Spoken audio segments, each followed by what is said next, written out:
Quand il a découvert la vérité, elle a pété les plombs sur le champ. Tu n'étais pas supposé savoir ça. La puissante et admirée Sofia Cardona s'est forgé une image impeccable. Femme d'affaires prospère, philanthrope exemplaire, une véritable icône de la charité. Mais derrière les murs de son manoir, loin des projecteurs, se cache un sombre secret. Un garçon à genoux, les mains blessées, le regard épuisé. Que fait Sofia lorsque personne ne la regarde? Une photo oubliée. Un mensonge bien raconté. Un enregistreur caché. Et un garçon qui n'aurait jamais dû découvrir la vérité. Mais maintenant, il sait. Et Sofia est prête à tout pour le réduire au silence. L'arôme du vin coûteux se mêlait au parfum floral des femmes qui glissaient dans la salle, leur rire cristallin résonnant sous l'éclat doré des lustres importés. Le sol en marbre brillait impeccablement, reflétant les pas élégants des invités qui se déplaçaient comme des pièces parfaitement chorégraphiées dans un spectacle de fausse générosité. Au centre de l'attention, sur une scène installée dans le grand salon, Sofia Cardona levait une coupe de champagne et souriait au public. Sa robe en soie cramoisie épousait son corps à la perfection, et ses cheveux blonds, relevés en un chignon sophistiqué, mettaient en valeur un cou élancé orné d'un collier de diamants discret mais imposant. Chaque mouvement était étudié, chaque sourire répété à l'avance. La compassion est la lumière qui guide notre humanité, disait-elle d'une voix mélodieuse et captivante, résonnant à travers les haut-parleurs stratégiquement placés. Les enfants démunis ont besoin de notre soutien, d'un foyer sûr, de quelqu'un pour les protéger. La Fondation Racine de demain est plus qu'un projet. C'est un engagement. Un appel. Et j'ai la fierté de dire que nous changeons des vies. Le discours déclencha des applaudissements enthousiastes, et Sofia posa une main sur sa poitrine, comme si elle était émue par ses propres paroles. Elle fixa les caméras qui captaient chaque détail et savoura la satisfaction du moment. La presse adorait la dépeindre comme un ange parmi les puissants. Une femme qui utilisait sa richesse et son influence pour aider les plus démunis. Elle buvait l'adulation comme un nectar enivrant. Mais loin des regards du public, la réalité était tout autre. À quelques kilomètres de là, dans cette même demeure où la charité de Sofia était censée s'exercer, un garçon agenouillé sur le sol frottait les marches en marbre avec des doigts à vif. Daniel, 10 ans, avait les genoux marqués par l'effort et ses petites mains étaient salies par un puissant déterge. La mousse lui brûlait les plaies récentes, mais il n'osait pas s'arrêter. Son regard vide et lointain semblait plongé dans un univers parallèle où le temps s'étirait dans une agonie silencieuse. La demeure était grandiose, mais pour lui, c'était une prison.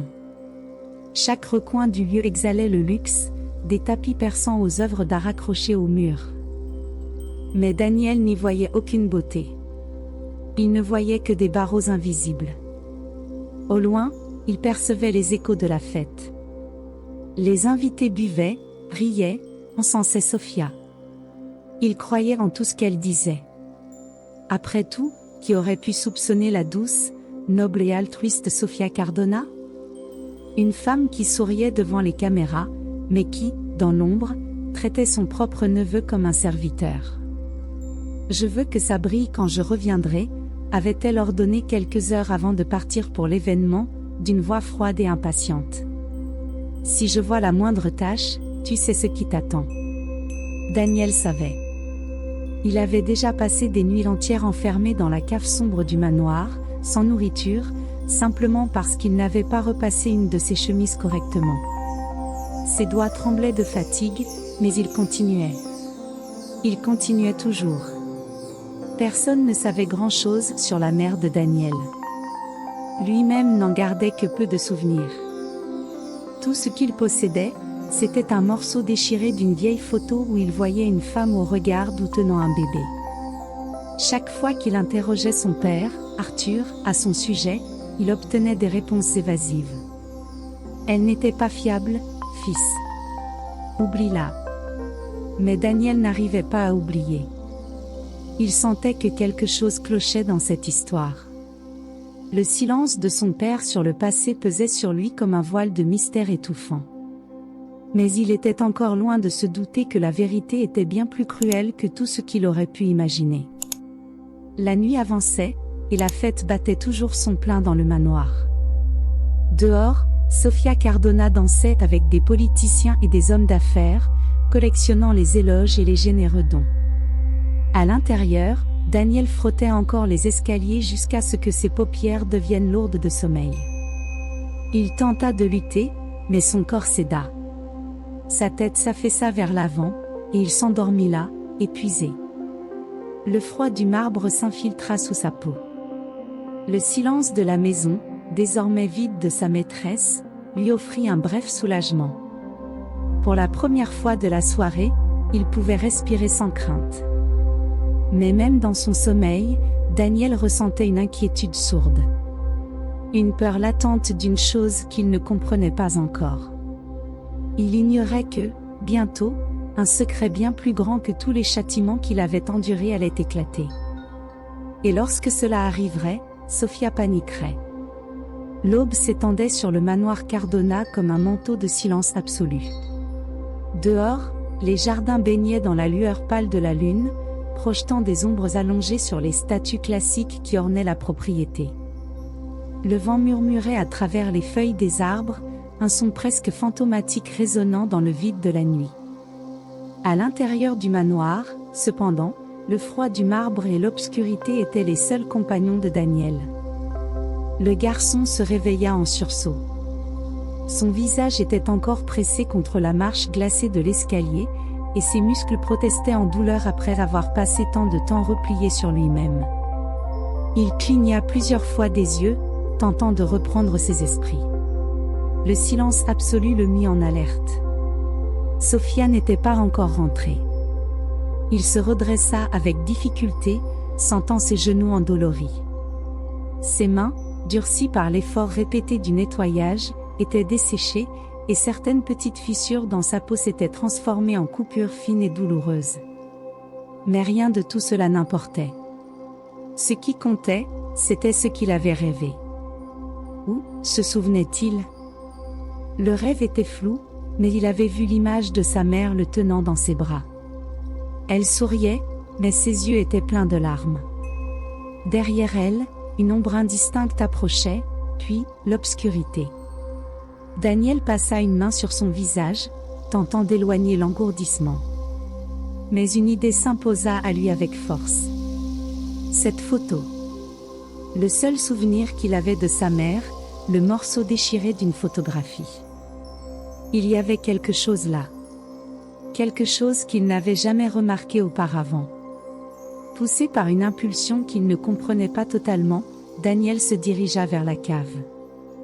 La porte de la cave se trouvait dans le couloir latéral, un coin de la maison où la lumière semblait toujours plus faible, comme si le manoir lui-même refusait d'éclairer cet endroit sombre.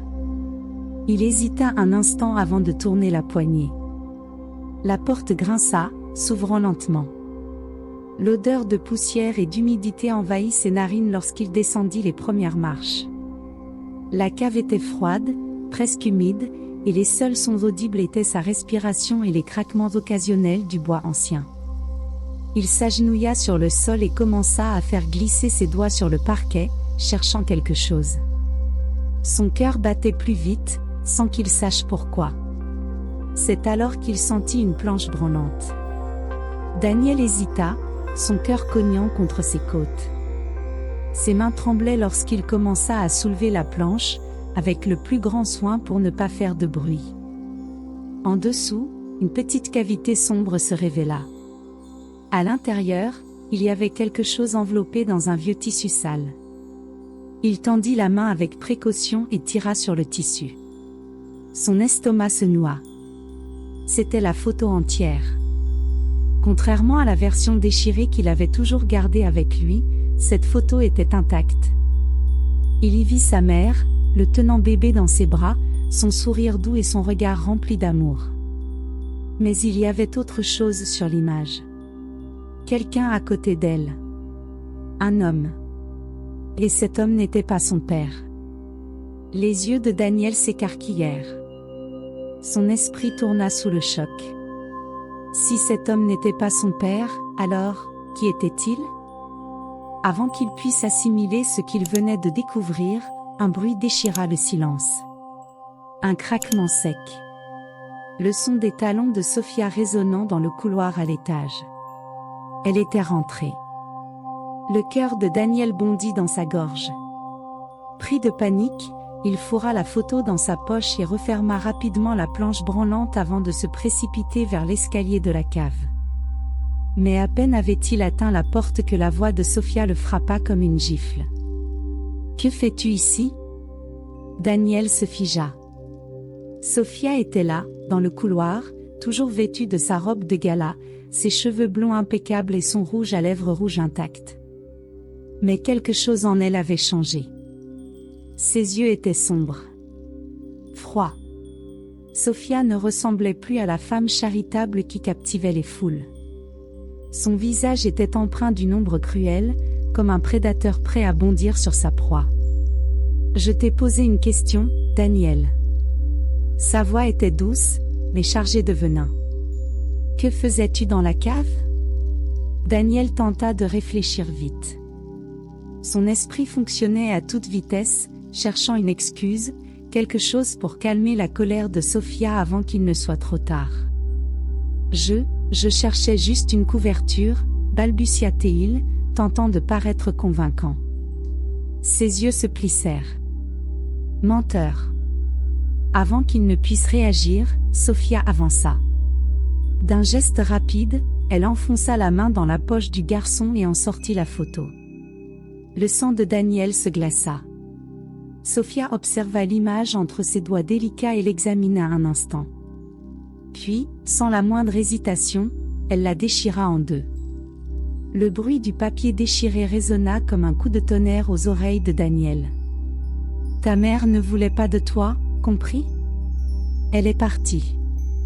Et moins tu penseras à elle, mieux ce sera. » La froideur de ses paroles frappa l'enfant comme une lame acérée. Daniel sentit quelque chose de sombre grandir en lui. De la haine. Jamais il n'avait ressenti une telle rage de toute sa vie. Sa poitrine se soulevait, sa respiration s'accélérait. Sophia avait menti. Elle savait quelque chose. Et maintenant, plus que jamais, Daniel était déterminé à découvrir la vérité. L'obscurité enveloppait le manoir Cardona comme un lourd voile. Les vastes pièces semblaient encore plus grandes la nuit, les ombres allongées dessinant des formes distordues le long des couloirs de marbre. L'horloge accrochée au mur du bureau de Sophia indiquait 2h37 du matin, et toute la maison était plongée dans un silence presque absolu. Presque. Dans l'obscurité de sa propre chambre, Daniel était éveillé. Son corps restait immobile sous les draps usés du petit matelas que Sophia lui avait donné, mais son esprit, lui, ne trouvait aucun repos. L'enregistrement qu'il avait capturé plus tôt résonnait sans cesse dans sa tête. S'il savait ce que j'ai fait à sa femme. La voix de Sophia résonnait comme un murmure glacial dans son esprit. Que avait-elle fait à sa mère? Il se retourna dans son lit, sentant son cœur battre violemment. Il voulait comprendre, assembler les pièces du puzzle. Mais tout ce qu'il avait, c'étaient des mots fragmentés et une peur croissante que la vérité soit encore pire que tout ce qu'il pouvait imaginer. Et soudain, il entendit un bruit. Un léger déclic. Ses yeux s'ouvrirent immédiatement. Il resta figé, retenant son souffle. Le son venait du couloir. Des pas. Quelqu'un était réveillé. Il glissa silencieusement hors du lit et s'approcha de la porte, l'entr'ouvrant d'une petite fente. Dans le couloir sombre, une silhouette avançait. C'était Sophia. Elle portait un peignoir de satin et marchait lentement, un verre d'alcool à la main. Ses pas étaient élégants, mais il y avait quelque chose d'étrange dans sa démarche, comme si elle était perdue dans des pensées profondes. Daniel retint son souffle et l'observa de loin. Où allait-elle? Ses yeux s'écarquillèrent lorsqu'il comprit. Elle se dirigeait vers le bureau. La porte du bureau s'ouvrit, et Sophia disparut à l'intérieur. Un frisson d'adrénaline traversa Daniel. Il savait que quelque chose d'important était caché dans cette pièce. Le bureau avait toujours été un lieu interdit pour lui. Si Sophia s'y enfermait en pleine nuit, c'était qu'il y avait quelque chose à découvrir. Poussé par son instinct, Daniel attendit quelques minutes pour s'assurer qu'elle ne reviendrait pas tout de suite. Puis, avec des pas mesurés, il s'approcha du bureau. La porte était verrouillée. Une vague de frustration monta en lui. Mais alors, il se souvint d'un détail. Sophia laissait toujours la clé dans le tiroir de la commode au bout du couloir. Il avait déjà vu la domestique la prendre à cet endroit. Le cœur battant, il courut jusqu'à la commode et ouvrit lentement le tiroir. La clé était là. Il la saisit fermement et revint à la porte du bureau. Les mains tremblantes, il tourna la serrure. Un léger clic. La porte s'ouvrit. Daniel entra. Le bureau était seulement éclairé par la faible lumière d'une lampe de chevet, projetant des ombres diffuses sur le grand bureau en acajou. Les bibliothèques couvraient les murs, mais ce n'étaient pas les livres qui l'intéressaient. Il devait trouver quelque chose qui expliquerait les paroles de Sophia sur l'enregistrement. Ses yeux scrutèrent la pièce. C'est alors qu'il vit le tiroir verrouillé du bureau de Sophia. Il savait que c'était là. Le cœur battant à tout rompre, Daniel tira sur les autres tiroirs, cherchant quelque chose pour forcer la serrure du tiroir principal. Et soudain, dans un petit écrin de cuir, il trouva un trousseau de clés argentées. Ses doigts fébriles s'en emparèrent, d'un geste rapide, il inséra la clé dans la serrure. Le déclic brisa le silence de la pièce comme un coup de feu. Le tiroir s'ouvrit. À l'intérieur, il trouva une enveloppe Kraft. Ses doigts moites saisirent l'enveloppe, et il en ouvrit délicatement le rabat. Plusieurs feuilles couvertes d'une écriture précipitée s'y trouvaient. Il prit la première feuille et commença à lire. Et son monde s'effondra. Madame Cardona. Comme convenu, les rapports médicaux d'Elisa Vasquez ont été mis à jour et envoyés. La patiente a été diagnostiquée avec des épisodes psychotiques et une instabilité émotionnelle sévère. Conformément à votre demande, les documents ont été modifiés afin de justifier la nécessité d'une hospitalisation immédiate. Veuillez vous assurer qu'Arthur Vasquez reçoive ces informations au plus vite afin d'éviter tout doute quant à l'état de son épouse. Son dossier a été soigneusement manipulé pour paraître légitime. Avec ces dossiers falsifiés, l'internement d'Elisa peut être demandé à tout moment. Le rapport officiel a déjà été transmis aux autorités, comme convenu. Cordialement, Dr Ignacio Bernal. Un frisson glacé parcourut l'échine de Daniel. Il relut chaque ligne, chaque mot. Et soudain, tout s'éclaira. Sophia avait piégé sa mère. Elle avait manipulé les dossiers médicaux. Elle avait convaincu son père qu'Elisa était instable. Elle avait fait interner sa mère de force. La pièce sembla tourner autour de lui. Son souffle se fit court. Sophia avait détruit la vie de sa mère. Le sang de Daniel bouillonnait dans ses veines. Il sentait sa respiration devenir saccadée. Mais surtout, il ressentait quelque chose de nouveau. Il n'avait plus seulement peur. Il était furieux. Il ne s'arrêterait pas tant qu'il n'aurait pas fait tomber Sophia. Les mains tremblantes, il sortit le petit enregistreur de sa poche et commença à tout enregistrer à voix haute. Il lut chaque mot du document, s'assurant d'avoir une preuve solide si jamais quelque chose lui arrivait. Lorsqu'il eut terminé, il rangea l'enregistreur et remit les papiers dans l'enveloppe. Mais alors, un bruit à l'extérieur. Daniel se figea. Des pas. Quelqu'un approchait. Il éteignit la lampe de bureau, serra l'enveloppe contre lui et se dirigea vers la porte arrière du bureau. Mais avant qu'il ne puisse s'échapper, la porte principale s'ouvrit. Et Sophia était là. Ses yeux se plissèrent en le voyant.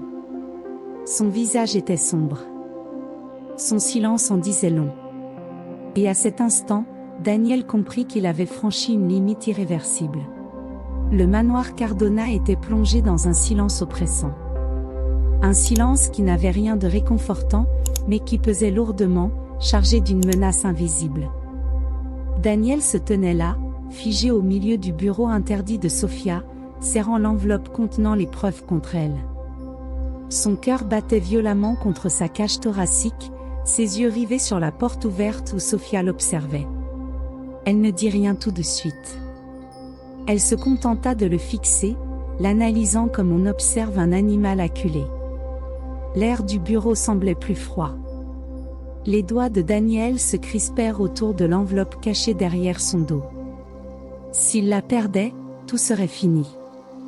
Il ne pouvait pas la laisser gagner. « Que fais-tu ici, Daniel ?» Sa voix était calme. Beaucoup trop calme. Daniel savait que cette tranquillité n'était qu'un masque. Il avait déjà vu Sophia exploser de rage. Il connaissait ses regards tranchants, ses cris venimeux, ses menaces murmurées dans l'ombre. Mais cette fois, il y avait quelque chose de différent. Cette fois, ce n'était pas de la colère. C'était du danger. Daniel sentit son souffle s'accélérer. Son esprit ne criait qu'un mot. Fuis.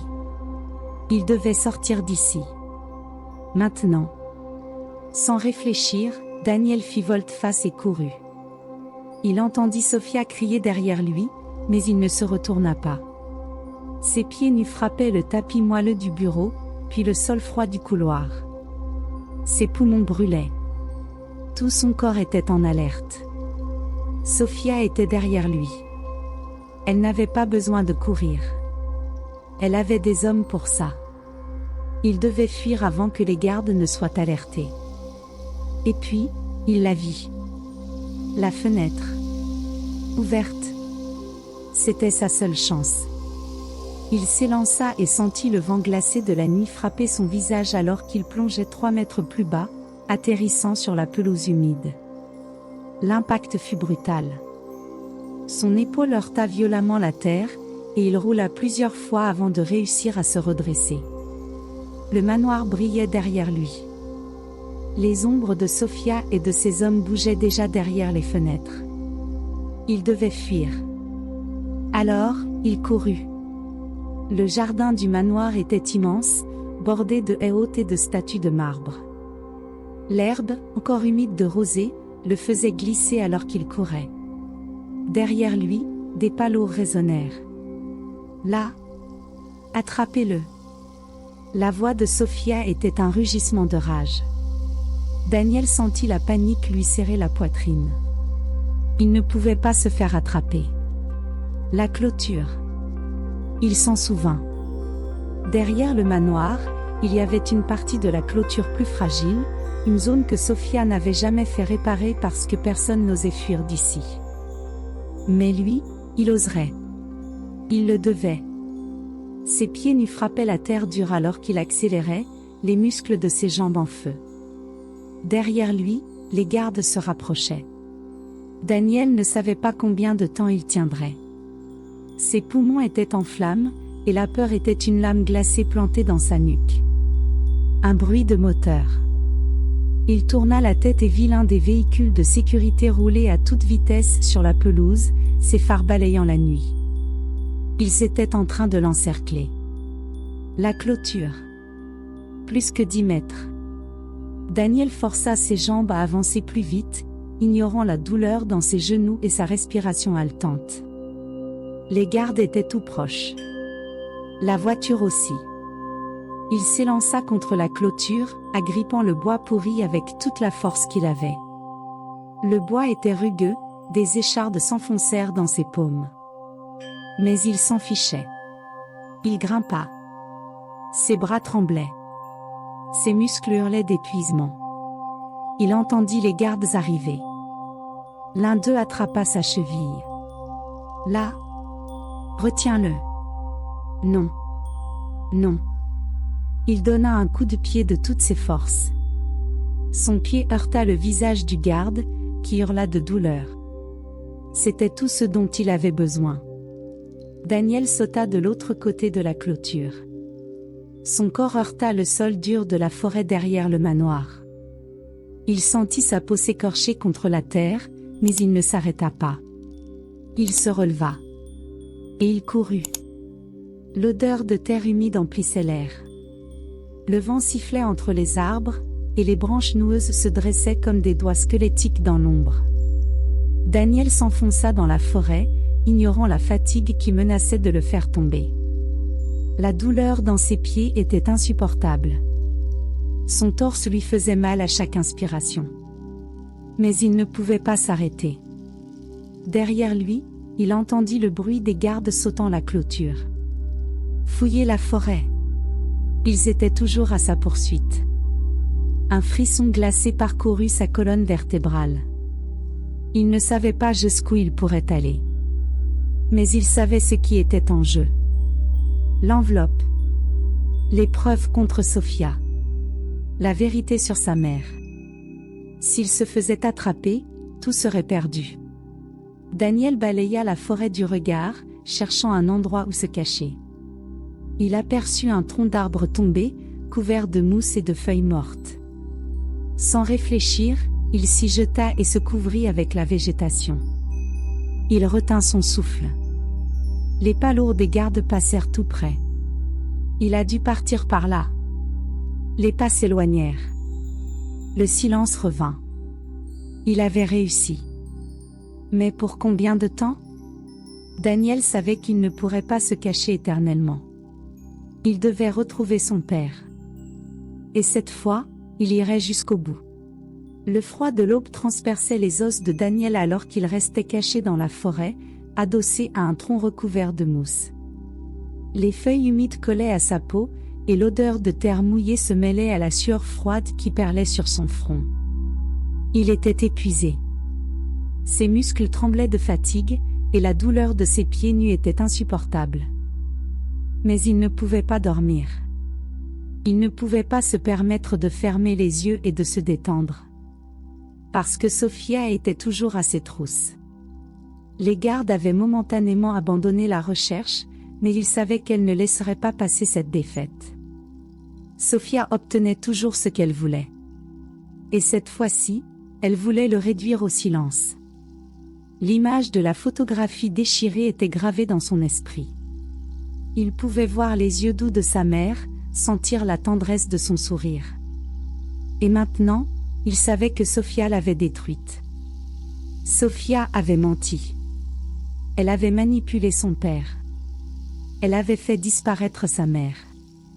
Et il détenait les preuves. L'enveloppe était toujours cachée sous sa chemise, pressée contre sa peau. À l'intérieur, les documents révélaient tout, comment Sophia avait manipulé les médecins pour faire interner sa mère, comment elle avait falsifié des diagnostics, comment elle avait transformé sa mère en prisonnière d'un mensonge. Daniel sentit un nœud lui serrer la gorge. Il voulait pleurer. Il voulait crier.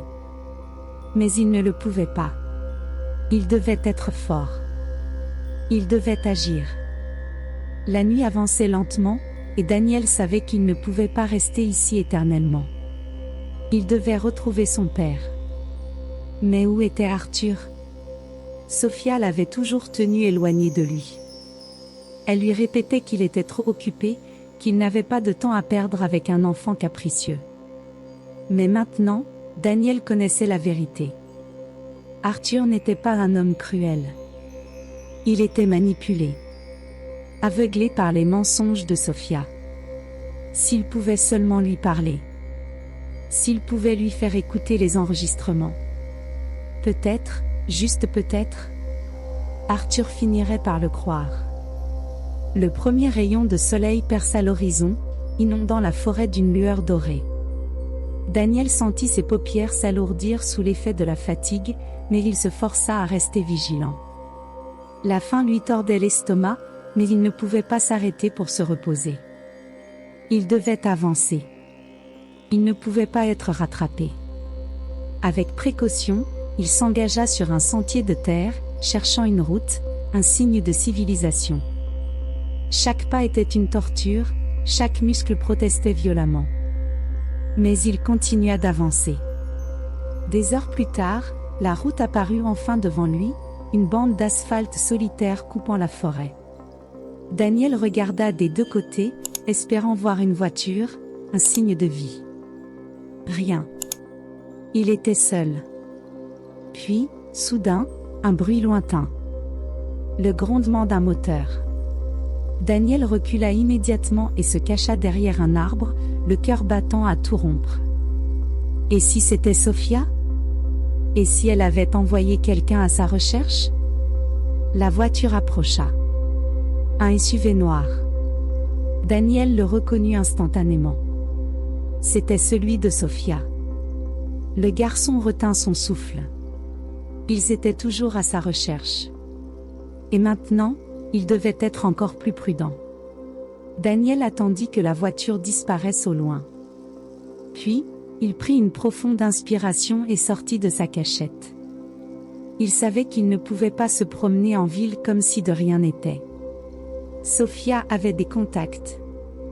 Elle pouvait envoyer la police après lui. Elle pouvait raconter qu'il était un enfant perturbé ayant fugué. Elle était douée pour ça. Elle savait manipuler les gens. Mais Daniel connaissait une chose importante. Sophia n'était pas invincible. Elle avait un point faible. Et il devait le découvrir. Daniel pensa à son père. Si Sophia le traquait, peut-être qu'Arthur ne savait rien. Peut-être que Sophia lui cachait tout. Le problème était, où était Arthur? Daniel se remémora les rares fois où il avait vu son père. Il y avait un bureau. Un immeuble de verre au centre-ville. C'était là-bas qu'il devait aller. S'il parvenait à l'atteindre, il pourrait peut-être parler à Arthur. Peut-être qu'il pourrait lui ouvrir les yeux. Mais pour cela, il devait être malin. Et, plus que tout, il devait être rapide. Daniel marcha pendant des heures avant d'apercevoir une station-service au bord de la route. Ses pieds étaient en sang. Son corps lui donnait l'impression d'avoir été battu. Mais il ne pouvait pas s'arrêter maintenant. À l'intérieur de la station, un vieil homme nettoyait le comptoir. Daniel hésita. Il ne pouvait faire confiance à personne. Mais il avait besoin de nourriture. D'un pas lent, il entra dans la boutique. Le vieil homme leva les yeux vers lui, le dévisageant avec inquiétude. « Tu vas bien, gamin ?» Daniel ouvrit la bouche pour répondre, mais avant qu'il ne puisse dire un mot, une deuxième voiture noire s'arrêta devant la station-service. Un frisson glacé parcourut l'échine de Daniel. La portière s'ouvrit. Un homme en costume noir en descendit. Daniel le connaissait. Il travaillait pour Sophia. Et maintenant, il venait pour l'attraper. L'odeur de graisse et d'essence imprégnait l'air dans la station-service. Le sol était taché d'huile, et les lumières fluorescentes vacillaient de temps à autre, projetant des ombres inquiétantes dans le petit espace. Le cœur de Daniel battait si fort qu'il résonnait dans sa tête. Dehors, la voiture noire était garée. La portière était toujours ouverte. Un homme en costume sombre en sortit. Daniel savait qui il était. Marco, le bras droit de Sophia. Un homme à la présence intimidante, au regard froid et à la posture rigide. Il n'avait pas besoin de parler pour inspirer la peur. Daniel se recroquevilla entre les étagères, tentant de se cacher. Il ne pouvait pas être attrapé maintenant. Pas alors qu'il était si près de révéler la vérité. Mais soudain, une main se posa sur son épaule. Il se retourna brusquement, les muscles tendus, prêt à fuir. C'était le vieil employé de la station. Son regard fixé sur Daniel était un mélange de curiosité et de suspicion. « Tu fuis quelqu'un ?» demanda-t-il d'une voix rauque. Daniel ne savait pas quoi répondre. Dehors, Marco approchait de l'entrée. L'employé jeta un coup d'œil par-dessus l'épaule du garçon, puis murmura à voix basse. « Viens avec moi. Maintenant. » Daniel n'avait pas le choix. Il suivit le vieil homme par une porte latérale qui menait à une petite remise remplie de caisses et de bidons d'essence. L'odeur de kérosène était forte. Le vieil homme désigna une trappe au sol. « Descends. Et ne fais aucun bruit. » Daniel hésita une seconde. Mais quand il entendit la porte de la station s'ouvrir brusquement, il sut qu'il n'avait plus le temps de réfléchir. Il s'engouffra dans la trappe, et le vieil homme referma le couvercle juste au moment où Marco entrait. Daniel retint son souffle. Il entendit des pas lourds sur le sol. Puis la voix de Marco. « Vous avez vu un gamin passer par ici ?» Le silence s'installa. Daniel sentait la sueur couler sur sa nuque. Puis, d'un ton neutre, le vieil homme répondit. « Non, j'ai vu personne. » Daniel faillit soupirer de soulagement. Mais le pire n'était pas encore passé. Marco n'était pas stupide. Il resta un moment immobile, comme s'il évaluait la situation. « Si jamais vous voyez quelque chose, prévenez-moi. » Puis, ses pas s'éloignèrent. La porte de la station se referma. Marco était parti. Mais Daniel le savait. Sofia n'abandonnerait pas aussi facilement. La trappe s'ouvrit lentement, et Daniel en sortit, les yeux encore écarquillés par la peur. Le vieil employé l'observa, pensif. « Maintenant, tu me dois une explication, gamin. » Daniel prit une profonde inspiration. Il ne voulait faire confiance à personne. Mais s'il ne faisait pas confiance à quelqu'un maintenant, il ne survivrait pas jusqu'à son père. Alors, il lui raconta tout. Le vieil homme écouta en silence, sans l'interrompre. Quand Daniel eut terminé, il croisa les bras et déclara simplement. « Tu as besoin d'un coup de main. » Daniel cligna des yeux. « Quoi ?» Le vieil homme attrapa un trousseau de clés et se dirigea vers un vieux pick-up garé derrière la station. « Si tu vas en ville à pied, Sofia te retrouvera avant l'aube. Si tu veux survivre, monte dans la voiture. » Daniel hésita. Puis il entendit une autre voiture arriver. Sofia ? Il ne pouvait pas attendre pour le savoir. Il sauta dans le pick-up et referma la portière. Le moteur rugit, et ils partirent. La ville paraissait lointaine, mais lorsque les lumières des immeubles apparurent à l'horizon, Daniel sentit son cœur se serrer. Il y était presque. Presque face à son père. Le pick-up s'arrêta à un pâté de maison du bâtiment où travaillait Arthur. Le vieil homme pointa du doigt. « C'est là que tu dois aller, gamin. Cours. » Daniel acquiesça, sentant l'adrénaline le submerger. Il sauta hors de la voiture et se précipita vers le bâtiment. La façade de verre reflétait les lumières de la ville. Il entra dans le hall, où une secrétaire le regarda avec surprise. « Je dois voir Arthur Cardona. Maintenant. » « Monsieur Cardona est en réunion, jeune homme. » Daniel frappa le comptoir du plat de la main. « C'est urgent. » La femme hésita. Puis, elle décrocha le téléphone et composa un numéro. Quelques minutes plus tard, un ascenseur s'ouvrit dans le hall. Et Arthur Cardona apparut. Il était impeccablement vêtu, mais son expression affichait surprise et confusion. « Daniel ?» Daniel sentit son cœur se serrer. Son père était là. Maintenant, il devait le convaincre. Arthur conduisit Daniel jusqu'à son bureau et referma la porte derrière eux. « Que se passe-t-il ? » Sofia m'a dit que tu avais fugué. Daniel sortit l'enveloppe de sous sa chemise. « Lis ça. » Arthur prit les documents et commença à les lire. Son visage changea. D'abord, de la curiosité. Puis, de la confusion. Et enfin, du choc. Ça ne peut pas être vrai. Daniel sortit alors le petit enregistreur de sa poche.